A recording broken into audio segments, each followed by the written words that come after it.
मनमा आँट अनि केही गर्छु भन्ने जोस र जाँगर हुनुपर्छ।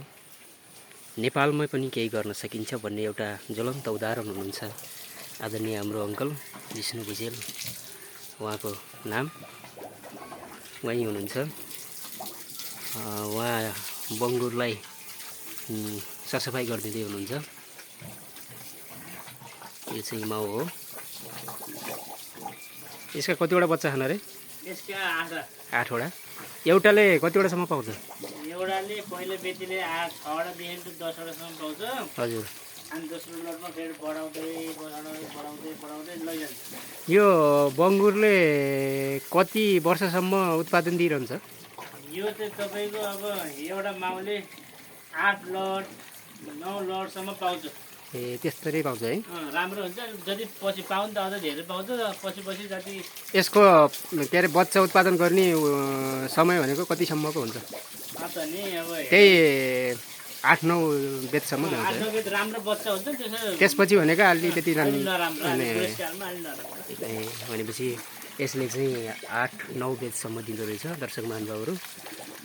अनि त्यहाँबाट यो चाहिँ कति केजीसम्मको हुन्छ? यो चाहिँ तपाईँले जति खाना दिनुहुन्छ उति बढ्ने हो। हजुर।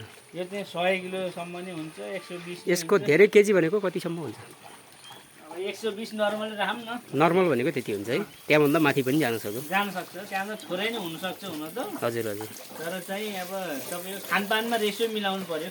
अनि यसलाई सामान्यतया हामीले कति समयसम्ममा बिक्री गर्न सक्छौँ? के भन्नु अरे? बिक्रीको लागि हामीले कति समय लाग्छ? 6 महिनादेखि त तपाईँ 8 महिनासम्म राम्रोसँग बेच्न सक्नुहुन्छ। तपाईँको 80 किलोदेखि त 100 किलो 120सम्म 5 महिना 6 महिना 7 महिना 8 महिनाको बिचमा हजुर तपाईँले राम्रोसँग 80 किलोबाट 120को बिट्विनमा बेच्न सक्नुहुन्छ है तपाईँले।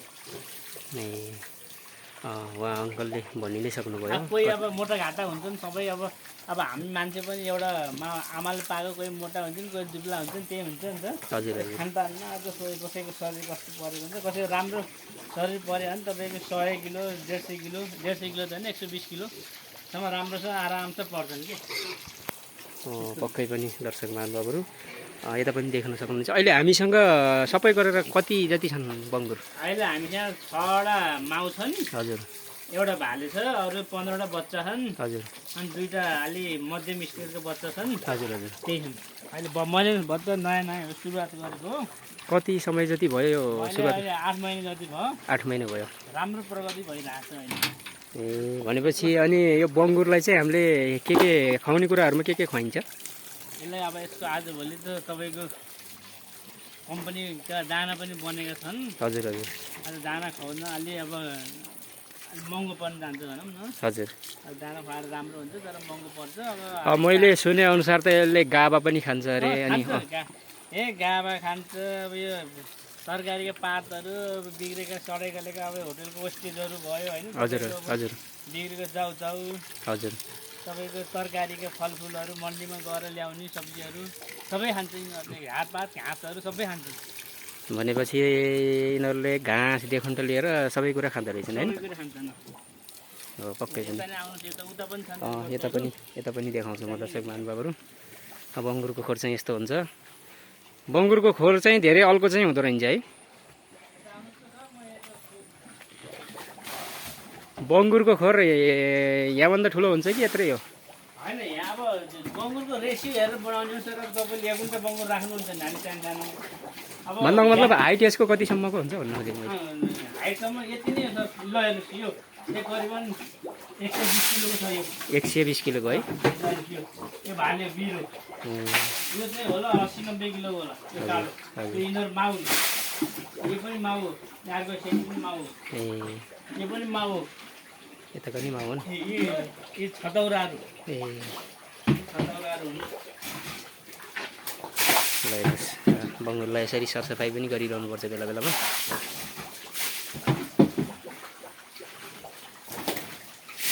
हेर्नुहोस् अङ्कलले सरसफाइ गर्दै हुनुहुन्छ।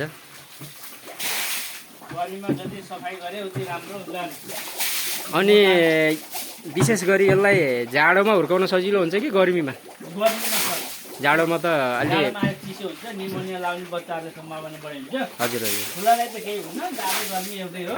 भनेपछि बच्चालाई त दुइटै समयमा विशेष ख्याल राख्नु पर्यो। होइन गर्मीमा गर्मीमा त ठिकै भयो, जाडोमा चाहिँ विशेष ख्याल राख्नु। जाडोमा चाहिँ अलिकति बढी केयरफुल गर्नु। जाडोमा केयरफुल गऱ्यो भने खासै बङ्गला लाग्ने होइन कि त्यो निमोनिया हो एउटा अलिकति त्यो भनेको। अनि अरू चाहिँ अब भ्याक्सिनहरू हुन्छ नि तपाईँको। हजुर उता के अरे यिनीहरूलाई भिटामिनहरू हुन्छ होला अनि भिटामिन भन्दा पनि भ्याक्सिन लगाइन्छ होला। आइरन हुन्छ, आइरन हुन्छ। अनि एउटा चाहिँ स्वाइन फिभरको भ्याक्सिन हुन्छ। ए त्यो 14 दिनमा 2 पटक लगाउनु पर्छ आइरन। हजुर हजुर। अनि स्वाइन फिभरको चाहिँ तपाईँको 3 महिना पुगेपछि बच्चालाई लगाइदिने हो। हजुर। अनि मावललाई भनेको 1 वर्षमा एकचोटि। हजुर। यतातिर देख्न सक्नुहुन्छ दर्शक महानुभाव, पाठाहरू यसरी चरिरहेका छन्।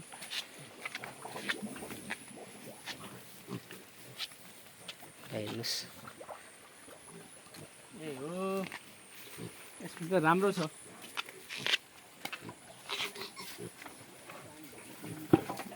अनि मलाई एउटा सोध्नै मन लागेको कुरा, तपाईँ केही हुँदैन भन्ने मान्छेहरूको लागि के प्रेरणा दिन चाहनुहुन्छ?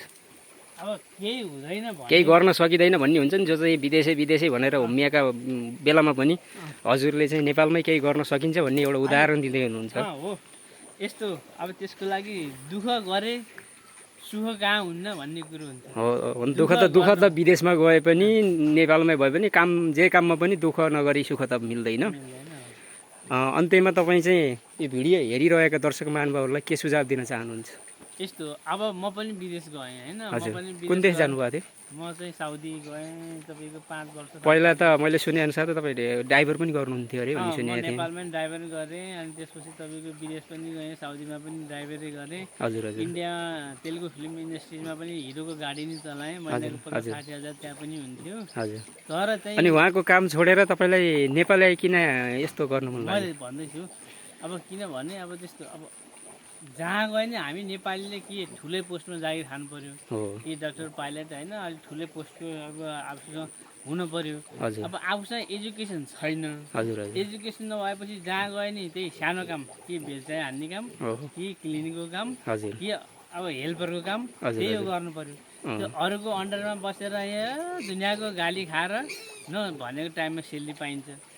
अब घरको एक त फ्यामिलीबाट टाढा, अर्काको जागिर त नेपालमा पनि अर्काको जागिर गऱ्यो भने भनेको बेलामा यताउति हिँड्नलाई पनि असुविधा हुन्छ। त्यही कारणले गर्दा पनि आफ्नो भनेको आफ्नो हुन्छ भन्ने तपाईँको चाहिँ सोचाइ आयो। टेन्सन पनि भएन। नेपाल होस् अथवा विदेश होस्, अर्काको भनेको अर्काकै हुन्छ, अर्काको अन्डर हुन्छ। अब नेपालमै पनि त अब जागिर गर्दाखेरि त अर्काको अन्डरमा भने बेला समयमा पुग्न पाइएन। जस्तै अब कोही आफ्नो मान्छे बिरामी होस्, उहाँ अब साउसँग छुट्टी मागे पनि उस्तै परि छुट्टी नै नपाइने सम्भावना पनि देखिन्छ। आफ्नो काम भयो भने त समय मिलाएर आफू चाहेको ठाउँमा पनि हिँड्न पनि पाइयो, आफ्नो घर परिवारसँग बसेर काम गर्न नि पाइयो। भोलि गएर आफ्नो बच्चाहरू कहाँ छ के छ यताउति आफ्नो रेखदेख भयो होइन। हजुर हजुर। अब खाना पाना हुन्छ नि, धेरै हुन्छ नि त, आफ्नो परिवारको रेखदेख हुन्छ। फ्यामिलीले टाइम दिन सकियो एक त। अनि आफूको अन्डरमा बसेर यो भइरहेछ त्यो भइरहेछ भनेर आफ्नो कल्चर हुन पाइयो, कल्चरमा भिन्न पाइयो। त्यो भएर अरूको अन्डरमा काम गर्नुभन्दा मलाई आफ्नै पेसा सानो किन नहोस् तर आफ्नै गर्न उचित लागेर मैले यो पेसा अप्नाएको हुँ। अहिले चाहिँ मैले फिलहाल गरेको 8 महिना जति भयो, 8 महिना जति समथिङ रनिङमा चलिरहेको छु। 8 महिना जतिमा तपाईँले कति जतिको मुनाफा गर्नुभयो? मैले मुनाफा गरेँ सुरुमा त मैले नि अब आफूले त्यति अनुभव नभएर चाहिँ के हो कसो हो पहिलोचोटि त्यस्तै हुन्छ। पहिलोचोटि त चल्दैन, त्यही हो पहिलोचोटि कुनै पनि व्यापार बिजनेसहरू गर्दाखेरि गाह्रै हुन्छ। बिस्तारै मुनाफा नै हुँदैछ त। अहिले मन सन्तोषजनक छ भनौँ न। अब बिस्तारै बच्चा बढ्दै जान्छन्। अब जति पछि हुँदै गयो विकास हुँदै जान्छ, के भन्छ उत्पादन हुँदै जान्छ, अनि त्यसको हुँदै जान्छ। अब त्यो चक्रव्यूह जस्तो हो कि एउटा, पैसा आइराख्ने पैसा गइराख्ने उत्पादन भइराख्ने त्यो चक्र हुन्छ। अब ढुक्क छ भनौँ न। हजुर। भनेपछि अब यदि कोही मान्छे कोही व्यक्तिहरू यस व्यवसायमा आउन चाहनुभयो भने उहाँलाई चाहिँ हजुर के भन्न चाहनुहुन्छ? होइन अब आउनुहोस् बुझ्नुहोस् होइन अब नबुझिकन अब नगर्नुहोस् एकचोटि बुझ्नुहोस् आफ्नो मन पनि डर हुनु पर्यो के होइन कि अब यो अलिकति अब मान्छेले कतिपय मान्छेले कस्तो हुन्छ भने यो फोहोर मैला काम भन्ने हुन्छ नि त अब हुन्छ सुरुमा त मलाई पनि यो कचडा काम मासर यस्तो भन्ने हुन्थ्यो हजुर तर जहाँ कचडा जहाँ फोहोर मैला जहाँ दुःख छ त्यहीँ पैसा रहेछ नेपालमा पैसा त अब हरेक ठाउँमा पैसा छ नि त नेपालमा त मान्छेले यहाँ चिन्न नसकेर हो नेपालको चाहिँ के अरे हावादेखि लिएर सर्वन्न थोकमा पैसा छ भन्छन् उडिरहेको छ पैसामा यहाँको नेपालीले चाहिँ चिन्न नसकेर हो भन्छन् विदेशीहरू अन्य ठाउँका मान्छेहरू तपाईँ चाहिँ के भन्नुहुन्छ त्यही हो चाहिँ अब चाहिँ पैसाको लागि भन्दा पनि आफ्नो ठाउँमा इस्टाब्लिस पनि भयो नि बिस्तारै भनौँ न बिस्तारै इस्टाब्लिस हुँदै बिस्तारै आफ्नो पहिचान पनि हुँदै जान्छ बिस्तारै आफ्नै ठाउँमा आफ्नै नेपालमा रमाएर बस्न सकिने मान्छेको अगाडि नहुने भनेर चाहिँ त्यस्तो हो तर सुरुमा कतिपय मान्छेहरूले यस्तो पनि लाग्न सक्छ कि यो फोहोर काममा यो यस्तो काममा भनेर चाहिँ मान्छेहरूको थिङ्किङमा हुन्छ तर चाहिँ मान्छेहरूको त्यो जसले नराम्रो थिङ्किङ गरे उही पछि पऱ्यो क्या त्यो जसले अब हुन्छ मान्छेको आफ्नो सोच्ने विचार हुन्छ कसैले अब सबै मान्छे एउटै विचार हुन्न कसैले केही सोचेको हुन्छ कसैले केही सोचेको हुन्छ तर मेरो चाहिँ विचार चाहिँ त्यो मान्छेको विचारले होइन कि मान्छेको कसरी आफूले 2-4 पैसा कमाउन सकिन्छ कसरी आफ्नो परिवार चल्न सजिलो हुन्छ कसरी आफूले भनौँ न कुनै आफूले अलिकति कसरी सेभिङ गर्न सकिन्छ मान्छेलाई सुविधा त चाहियो सुविधाको नोकरी गरेर त्यसमा छैन नि त तर चाहिँ आफूले 2-4 पैसा कसरी बचत हुन्छ कसरी के गर्न सकिन्छ कसरी आफू चलखेल गर्न सकिन्छ त्यो आफूलाई त्यो कसरी गर्न सकिन्छ त्यो हिसाबले चाहिँ आफूले चाहिँ पेसा अप्नाउने हो क्या त्यो पेसा अप्नाउँदाखेरि चाहिँ तपाईँको चाहिँ अब मैले चाहिँ यो पेसा अप्नाएँ भनौँ न त्यो हो सबैको मान्छेको आफ्नो चोइस हुन्छ कसैले अब यही गर्नुपर्छ भन्ने पनि छैन नि अब कसैले कपडा पसल गर्छन् कसैले बाह्र फर्म गर्छन् त्यो त अब आफ्नो आफ्नो इन्ट्रेस्टको विषय हुन्छ नि आफूलाई जे इच्छा लाग्छ त्यो गऱ्यो भने पक्कै पनि सहज हुन्छ वातावरण अब जस्तो अब कुनै उदाहरण दिउँ अब कोही बच्चालाई चाहिँ पढ्नमा इन्ट्रेस्ट छैन उसलाई पढ्नै आउँदैन अब त्यसलाई चाहिँ पढ्न आउँदैन भने त्यसलाई चाहिँ जान्ने छैन भन्नु मिल्दैन किनभने उसको इन्ट्रेस्टको विषय अरू पनि हुनसक्छ अब जस्तो ऊ अब विभिन्न कलासँग परिचित हुनसक्छ त्यो बाटोमा लगाइदियो भने अझ अगाडि बढ्न सक्छ उसलाई जुन बाटोबाट अगाडि बढ्न सक्छ त्यो बाटोमा लगाइदिँदा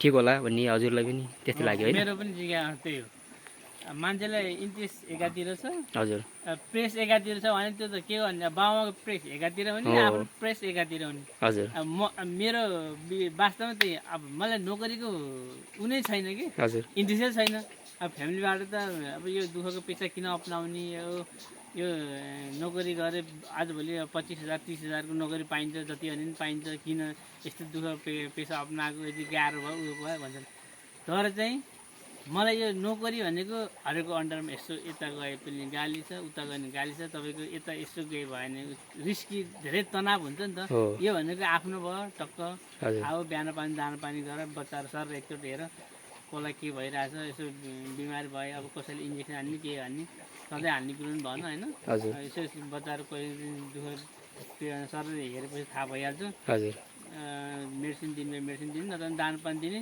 बिहान सर एकचोटि दाना पानी दियो फेरि बेलुका भनेपछि यिनीहरूलाई मेडिसिन त त्यही भ्याक्सिन र अनि 14 दिनमा चाहिँ सुरुमा चाहिँ तपाईँको 3 दिनमा चाहिँ आइरन दिने हो हजुर त्यसपछि 14 दिनमा फेरि डबल आइरन दिने हो हजुर हजुर अनि तपाईँ 14 दिनपछि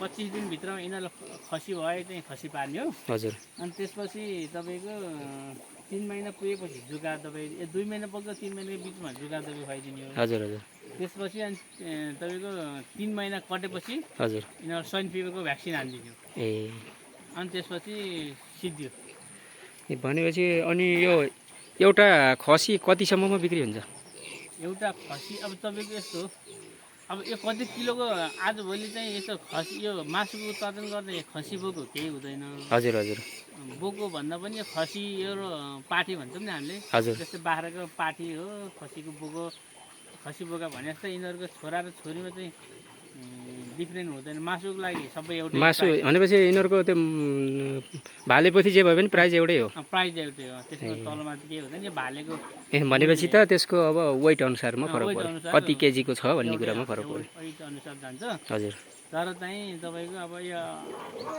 मासुको लागि यो अलिकति अब यो 2 3 4 5 बिहाको माउ र अलिकति नबिहाको माउमा चाहिँ अलिकति डिफ्रेन्ट हुन्छ कि अलिकति भनौँ 2-4 पैसा तलमाथि हुन्छ त्यही हो हजुर हजुर धन्यवाद आफ्नो अमूल्य समय हामीलाई दिनुभयो तपाईँको यो व्यवसाय राम्रो होस् र तपाईँको यो व्यवसायले अरू आउने पिँढीहरूलाई पनि यो व्यवसायमा आउन चाहनेहरूलाई पनि प्रेरणा मिलोस् भन्दै आजको लागि हामी पनि छोड्छौँ धन्यवाद हजुरलाई पनि धेरै धेरै धन्यवाद हजुर हाम्रो यो तनहुँ सेराबेसीमा आइपुगिदिनु भयो त्यसको लागि हजुरले धेरै धेरै मनैबाट नमस्कार र धन्यवाद गर्न चाहन्छु हस्त नमस्ते नमस्ते धन्यवाद